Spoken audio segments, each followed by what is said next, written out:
finding the moderation and kind of checking that everything that we do is evidence and science-based and not harmful is very, very important, especially in this day and age where people see something online and it just becomes Bible. They just want to do it all the time.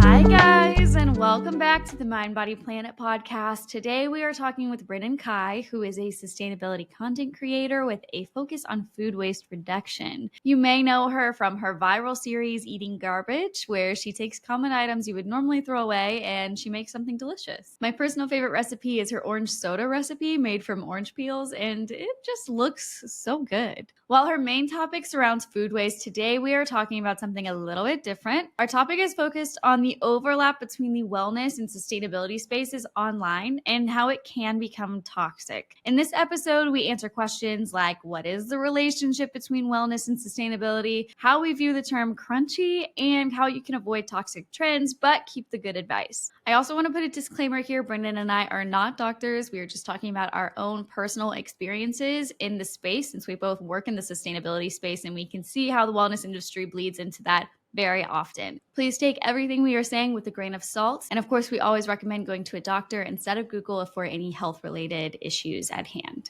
Now, that is the general overview of this week's episode, but let's get into it. Hello, Brennan. Welcome to the Mind Body Planet podcast. Thank you so much for being on today. Thank you so much for having me as a longtime internet friend. I feel honored to finally be having our conversation recorded. I know. We have these talks like all the time, just like one-on-one. And so it's kind of weird to like record it. But I feel like the world needs to hear our very like niche conversation topics though. I agree. I definitely agree. So we normally start the podcast with this week's favorites. So I will go first to give you extra time in case you need any. My number one that is, it's not new. That's for sure. But I've been into watching the morning show on Apple TV. Every like once in a while, my boyfriend and I like are always on the lookout for a new show, but I'm kind of particular with shows because I don't really like shows that are like too heavy, if that makes sense. But like the second you get into like creepy things, I can't do it. Like that's not relaxing to me at the end of the day. But the morning show is kind of like an in between because you have like romance, then you have this like a lot of like really famous actors in it, and I've been really enjoying it. We just finished season 1 and I know there's at least 2 seasons, so that is this week's favorites. I've been binging that. My second one is popcorn. She's in her popcorn era. Yeah, I'm in my popcorn era. I forgot how much I love popcorn. It's like so crunchy. It's the perfect little snack, and you can have like 2 cups of popcorn, and I think that's like the serving size on the back of the bag, and it's so filling. Like you just it's just so nice because normally a lot of times you like have a snack and then the serving size is like a handful, but like popcorn's 2 cups.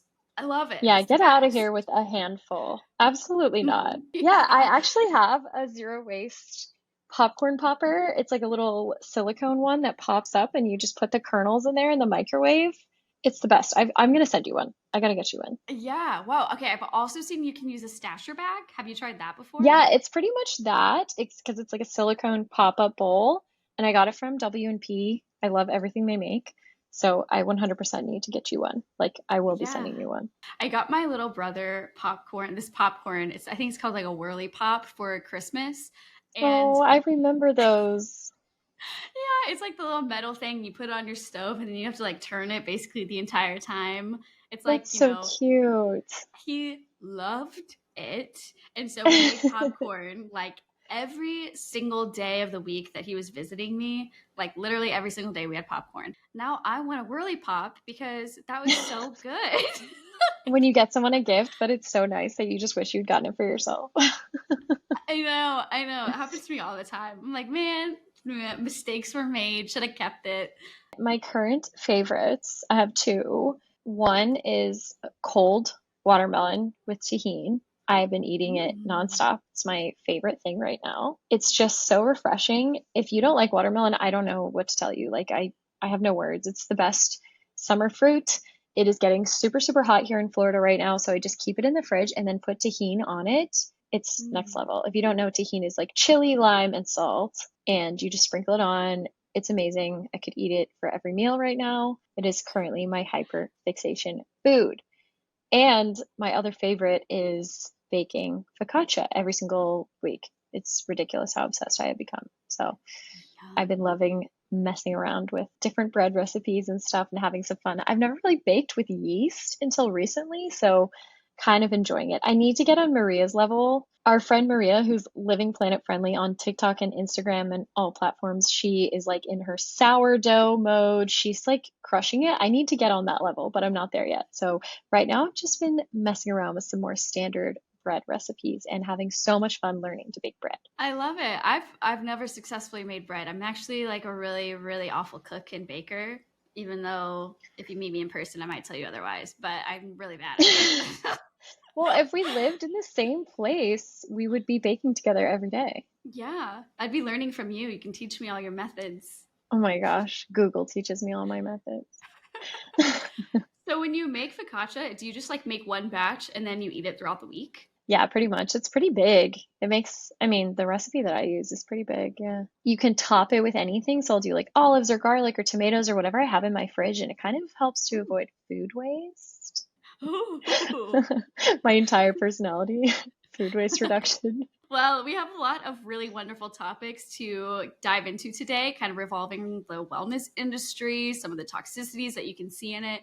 But let's start with introducing yourself. Tell us a little bit about you, how you got started in sustainability. You have a platform on multiple different social media channels, so I'd love to hear about that as well. Just a little general overview. Yeah, I love talking about myself. So this should be totally fun and not cringe at all.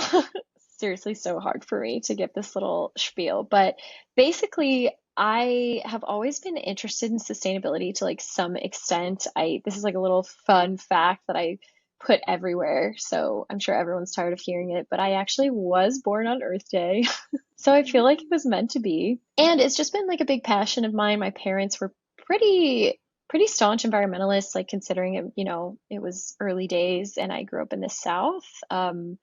Yeah, so I was really lucky to have been given kind of like that foundation in my earlier years of being interested in sustainability and just the well-being of the planet in general. I grew up near the ocean in Florida, so it was a big part of my life. And then as I became an adult and moved out on my own, I ended up living in Germany when I was 18 for a little over a year. And that experience was really profound for me. It really kind of helped me understand that the infrastructure that we have here in the United States as it relates to the well being of our environment is just really not it. Like, we could be doing so much better. And the experience of living in a country that has done more than my own country in terms of environmentalism was very profound. And it really impacted me as I entered into my adult years and I moved back to the States. And then a couple of years ago, I really just started to get into it. I started living alone, which was a big thing. So when I first started living alone, it became something I wanted to have my house be a zero waste house. I became really into low waste living. I became pretty strict vegan. I'm not a strict vegan anymore, and I'm not zero waste anymore either. We could touch on that too. I definitely am like seeking out nuance in all things, but that was definitely a turning point for me. And then in 2020, I was let go from my job at the beginning of the pandemic, which a lot of us were. And I was kind of stuck at home because, of course, we all were. And I just started to create some content related to sustainability months before that, just on Instagram, just for fun. And I was asked to be a part of the TikTok Education Fund in July of 2020. So I was unemployed and didn't really know what I was going to do. And everything was still very uncertain with the world at that time, like, And I just kind of decided, like, hey, let's give this a shot. They were paying for a short amount of time to create educational content. And I downloaded TikTok for the very first time after I was already under contract with them. So that's kind of different, I think. And I started creating sustainability content, kind of developed a following from there, and realized like I just love making content and creating recipes around food waste reduction or telling people how to live a more low waste lifestyle or talking about all of these really niche interests that I have that kind of stem from the sustainability or environmentalism space. So I just really enjoy it. It's a creative outlet for me. And it's 3 years later, and I'm still doing it full time. So I definitely want to continue to grow it and see where it goes. But yeah, it's just been like kind of unbelievable to me that this is my job. I still wake up and I'm like, I can't believe that I do this every day. And I know that you feel the same way. So that's Hmm. a little bit about my background. And I have a degree in sociology with a minor in international communications. So definitely not like a sustainability degree, but that's one of my interests, is sociology and communication. So I think that that's been really helpful for me in this field as well. I find it so cool that the education in the sustainability space has really just exploded in the last couple of years, and that really you were kind of one of the entrepreneurs specifically for TikTok being involved in the educators fund like you mentioned. And I find that so valuable because that's really why people like me get to do this full time too, is because we learn from people like you who are kind of Oh the my mavericks in the God, space, you know? Chris, stop. I'll start crying. Ah. It's like very, very sweet. I That like makes me very emotional. Oh, well, it's the truth, you know, it's the truth. Because if it weren't for people like you, like, it wouldn't make space for people like me to come in and have these kinds of conversations. Well, us eco content creators really do have like a tight knit community. We really do like look out for each other and try to create opportunities for each other because we really do want everyone to thrive that's doing what we're doing, which I haven't really seen that in a lot of other online spaces. So I'm really proud of us for creating that. It is a great community. And I think it's because, like, if someone succeeds, like, we all kind of succeed. Like, it's a win for the climate, no matter who is benefiting from it. And I feel like that's kind of the greater cause we all stand behind. 100%. And I think all of us being environmentalists comes first and foremost. And then, second, all of us are small business owners who are trying to kind of make this into a sustainable career. We really do look out for each other and talk business and talk numbers and talk deals. And that's a really, really invaluable resource. Absolutely. In a community like this where everybody like works from home and you don't have your traditional coworkers, it makes it super important to have a community. Yeah, you were the first person to use that coworkers comparison. You were the first one to be Oh, like, I feel like you guys are my coworkers, I think. So oh. that's exactly how I feel about you guys. I feel like you guys are my coworkers. Clearly, Brennan and I are friends, for those that don't know. We do So send each other memes from time to time. we do. But before being full time content creators, Brennan, you and I have talked. You used to work in the wellness space, right? Yeah, I did. I guess you could still consider me being like wellness space adjacent. But I did work in like more of a traditional couple of jobs before doing this full time. I worked in like a couple different more kind of health and wellness sort of crunchy food establishments. Like I worked in a kitchen at one point for like a health food spot. And then I worked for a couple of years in a wellness center in Miami. And that was the job that I had prior to getting laid off and going full time. I kind of want to touch on the relationship kind of between wellness and sustainability. Just like you said, it's kind of sustainability is wellness adjacent. Right. Well, maybe this is like too specific to our lived experience in this industry. Maybe no one else will be able to relate to this, but there's definitely like a fine line between a holistic wellness type space and the sustainability kind of green living space. And we see it all the time. Like I know you and I will go back and forth. Like I'll post a recipe about something a little bit more kind of like slow living style, like something a little bit more eco-friendly in spirit, and I'll have a bunch of comments come in talking about how this is the only way to live. We need to get away from chemicals. There's people who make my recipes because they want to reduce food waste and they want to like, be more sustainable and use what they have. And there's people that make my recipes because they want to eat an entirely whole foods plant-based diet for health reasons. So it makes a lot of sense that there would be an overlap between those two communities. There are stark differences between the two. It just depends on like the topic. That is interesting because I do feel like with a lot of products, for example, you see that they're like clean ingredients and eco-friendly. It is really hard to Exactly. find a product that is one and not the other. They kind of coincide. Yeah, for example, if you go to find eco-friendly cleaning products that are not packaged in single-use plastic, generally speaking, a lot of them are not going to have any sanitizing agent in them because a lot of them are marketed as being free of quote unquote harsh chemicals. It's amazing that these, more eco-packaged cleaning products exist, but for those of us who maybe do want to sanitize things in our home while also not using plastic, you're exactly right. Those products are marketed to both camps, the eco living, sustainable living camp, and the holistic health camp.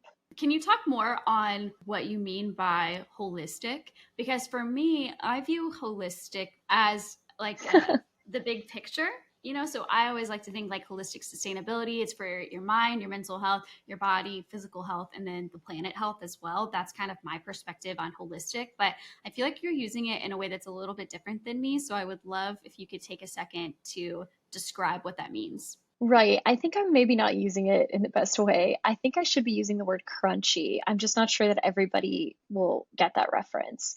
Crunchy kind of refers to more kind of alternative, natural ways of living. And that community often refers to themselves as holistic. So you're not wrong. The term holistic can be used as a more broad term. But in this context, I think we could kind of interchange crunchy and holistic. What is the most common crunchy characteristic? I would say a distrust in authority, Oh, which is not inherently a bad thing, right? I would say a distrust in like the systems that we have in place. So distrust of the medical system, a distrust of the food system. There's a lot of language about big pharma, big agriculture, things like that. It's a lot of like big brother is watching you type rhetoric that I see getting more and more prevalent. And again, this doesn't encompass the entire community of people who are interested in holistic or crunchy lifestyle stuff, because we definitely fall into that camp. It's just that's like the far extreme side of things. so this very far into the crunchy area of things is very niche. They're loud. Yeah, exactly. They're very loud. I think a lot of people's introduction into the sustainability space is personal care. The first products that you maybe buy in the sustainability space are switching over to bar shampoo and bar conditioner, or plastic-free cotton rounds for your face, or that's just one example. Maybe switching over to more eco-friendly skincare. So it kind of adds you as a person and your body and health and wellness into the equation. When we factor that in, it makes sense. And a lot of these products that we're maybe buying when we're starting to make a transition into living a more eco-friendly lifestyle, they're marketed as being non-toxic. They're marketed as being better for your health. So that's kind of where the link comes in for me. And I also think all of us as sustainability advocates are very aware that a healthy planet means healthy people. So we're kind of inherently concerned with health and wellness just by being in this field. We do very much care about people's well-being. It kind of makes sense that that link would be there. That's fascinating because I feel like 5 minutes ago, I wouldn't be able to tell you truly the difference between the two or be able to express it in a way that makes sense. So you have wellness, which is kind of products and concepts. Then you have sustainability, which introduces the person into the equation and the planet into the equation. So that is why you have a lot of overlap. Because it's getting back to basics, right? It's cleaning your house with baking soda instead of Clorox. We keep saying that there's a fine line here because there is one. And I have noticed personally that there are some people that talk about things that are a bit questionable. It feels like it can lead to something very toxic very quick, right, if you're not yes. aware that that's what is happening. You just hit the nail on the head. It can lead to very toxic ideology, toxic ways of thinking if it's not kept in check. And I think we saw trending very much in the past couple of months in online spaces, these conversations surrounding the crunchy to alt-right pipeline. And I recognize that that's a chronically online thing that I just said. If you're not online, you're like, what is going on? But we have data to show that a lot of these crunchy communities can go down the, let's say, alt-right rabbit hole very quick. That's just one example. And it's fascinating because generally speaking, it used to be that the environmentalist, the sustainability lifestyle person, the holistic mama. These ways of life were definitely considered on the left wing side of things previously. And now, in the past couple of years, we have seen it really crop up on the right wing side of things as well, which is just really fascinating, especially from the perspective of me having like a sociology degree and really thinking that these things are interesting. But it's tricky to find that line, that fine line, because you and I have talked about this a lot. Like, I 100% incorporate holistic wellness practices in my life. And I know you do too, like depending on what they are, depending on the day. Mm-hmm. And I don't see them as inherently harmful, but I do, after several years of having been in the industry and being in, that my platform is kind of adjacent to those spaces, I do see some toxicity that has the potential to really blossom in those spaces. So finding the moderation and kind of checking that everything that we do is evidence and science based and not harmful is very, very important, especially in this day and age where people see something online and it just becomes Bible. They just want to do it all the time. This kind of timeline, if you will, call it a timeline, I guess, starts when first you're educating yourself, you have a sunburn, and you realize that the aloe you bought from the store is not really working. So you're like, let me buy an aloe plant and actually use the real plant. That is not harmful, but it's like a snowball effect. You start adding on aspects to your life that are more holistic, that again are not bad. We support 90% of all of these holistic and wellness trends that are Absolutely. happening, but it becomes where you want to control everything in your life, and it stems from that place. You need control. It You becomes stop. all encompassing, right? That's when you stop going to a doctor. That kind of narrative is when it starts to become harmful and no longer beneficial for you, because you're not allowing the real education, the peer-reviewed articles to benefit you. You're ignoring the evidence. Right. And I first started to see it in the vegan community, right? So when I was very, very outspoken in the vegan scene, 100% for the record, I'm absolutely in favor of people standing up against factory farming. But when we get into doing it for health reasons, there starts to become more of a gray area. And this could apply to veganism. This could apply to using essential oils as medicine. This could apply to herbalism. Let's look at the root cause as to why we are doing this. If we don't have peer-reviewed, evidence-backed information and studies to back the reasoning behind why we do things, it can get a little bit messy. And there is relief to be found in some of these holistic practices. Absolutely. My problem with it comes in with the evidence-backed science, as we discussed. Yeah, I understand what you're saying. I think it's blurry is kind of what we're saying here. Is the line is very blurry, it is very gradual. And for the most part, these trends and these practices are actually really good for you, which is why it is a slippery slope, because you can just have too many things going on where it starts to consume yourself and your life, and you cannot live a normal life anymore. We could also delve into the topic of body image issues and potential eating disorders that can come from being in a very hyper holistic mindset.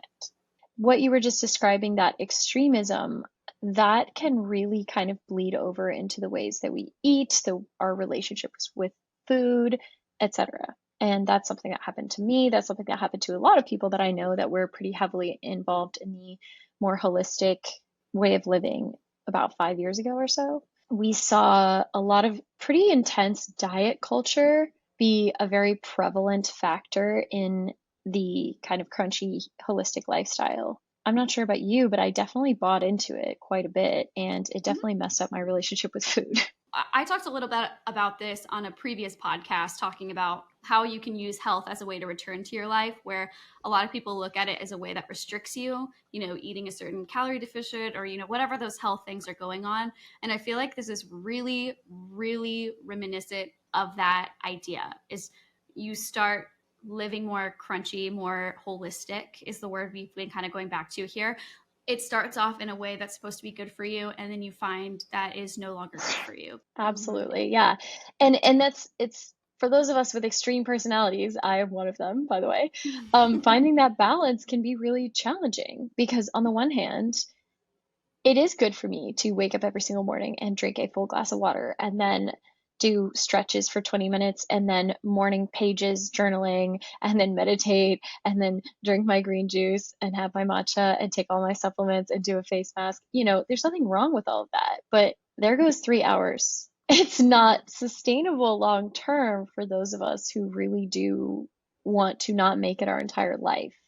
And finding that balance can be tricky.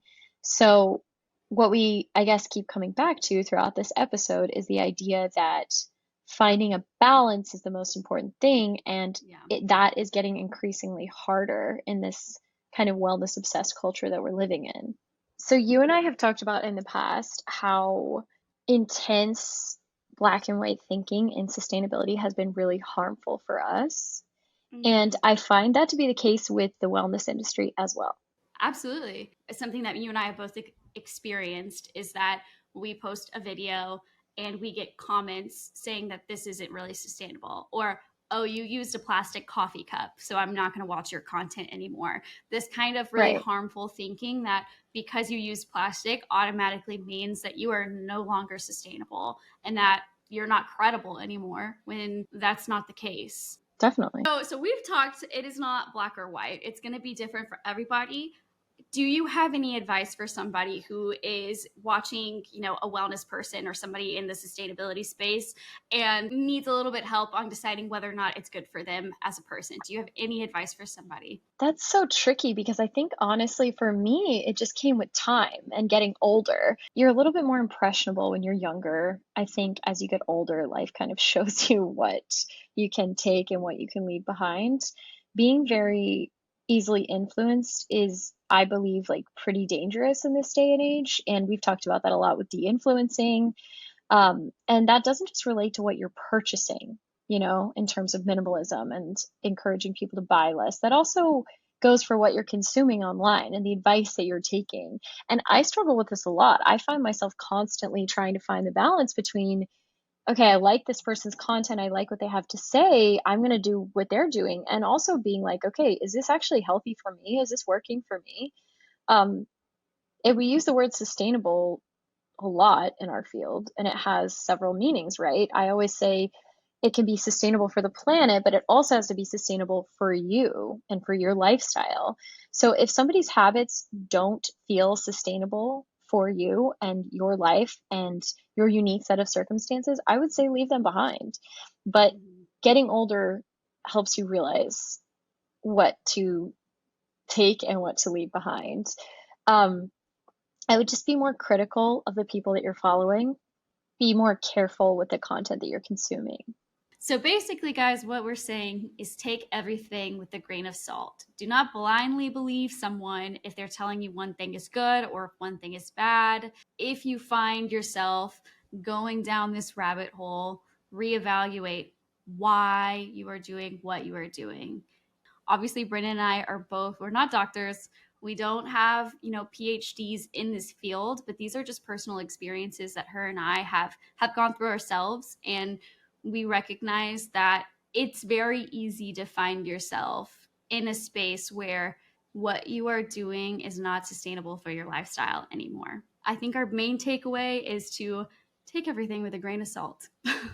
I love that. That's exactly pretty much the conclusion I come to after every single conversation ever.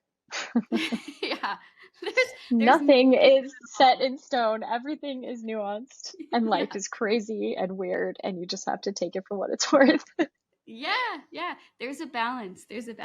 So thank you, Brennan. Thank you so much for being on the podcast. I want to give you a space to share where people can find you. Yeah, for sure. I would love it if you followed along. This is not typically my main topic of conversation online, but I do love talking about this. I mostly work in like food waste reduction, sustainability, eco home, slow living type of content. And you can find me at Brennan Kai on Instagram. That's BrennanKai,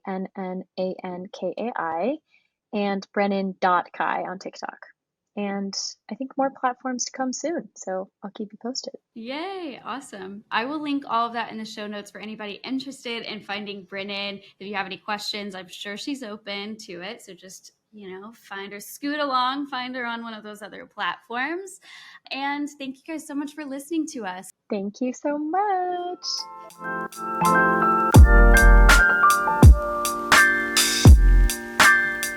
All right, we have made it to the good climate news portion, which is my favorite, let's be honest. Always makes me feel good afterwards. This week's article is titled, "Look at That Beast. This well-fed snapping turtle is a conservation success story." So basically, there was a video that went viral of a giant snapping turtle in Chicago, and people started calling it Chonkosaurus, which I'm a fan of. I like that name. But the reason why that turtle is doing so well and is so big and out and about is because conservationists have been carrying out native plant restoration along the entire waterway to combat invasive species that have started to show up. It's got a lot of nature coming back to that waterway in Chicago. It's pretty cool. Obviously, when you see animals are doing well, must mean that the plants are doing well too. It's just ecology.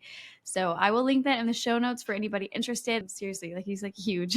Other than that, that is this week's episode. I hope you liked it. I hope you followed it. The wellness and sustainability online spaces are huge, so it's kind of a lot to cover, but I feel like we hit on a lot of the important parts. You can follow the podcast on Instagram at Mind Body Planet Podcast. You can also follow me, Crystalline, at Crystalline Geyer on YouTube, TikTok, and Instagram. If you are feeling into it, if you could rate us on both Apple and Spotify, that would be amazing.